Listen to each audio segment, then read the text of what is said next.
শ্রীলঙ্কার বিপক্ষে টাইগারদের নতুন অধ্যায়, পঞ্চপাণ্ডব ছাড়াই ইতিহাস গড়ার পথটা।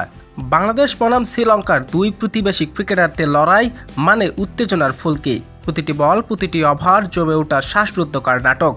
কেবল পয়েন্ট টেবিলের হিসাব নিকাশের সীমাবদ্ধ নয়, একটা সম্মান আর মর্যাদার আবেগের লড়াই।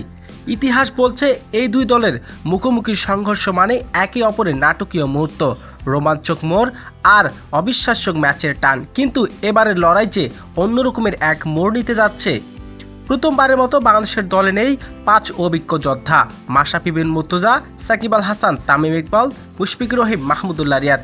এক যুগেরও বেশি সময় ধরে যারা টাইগারদের নেতৃত্ব দিয়েছেন ব্যাট বলে, মাঠ এবং মাঠের বাইরে, তাদের ছায়া ছাড়াই ওয়ানডে ফরম্যাটের যাত্রা শুরু করতে যাচ্ছে বাংলাদেশের এক নতুন দল। এ যেন এক যুগের অবসান, আরেক যুগের সূচনা। নতুনদের ঘাড়ে এখন দায়িত্ব আর ভবিষ্যৎ ক্রিকেট তৈরি করা। তরুণদের আত্মবিশ্বাস, গতিময় ও সাহসিকতা এবার ভরসা টাইগার ভক্তদের।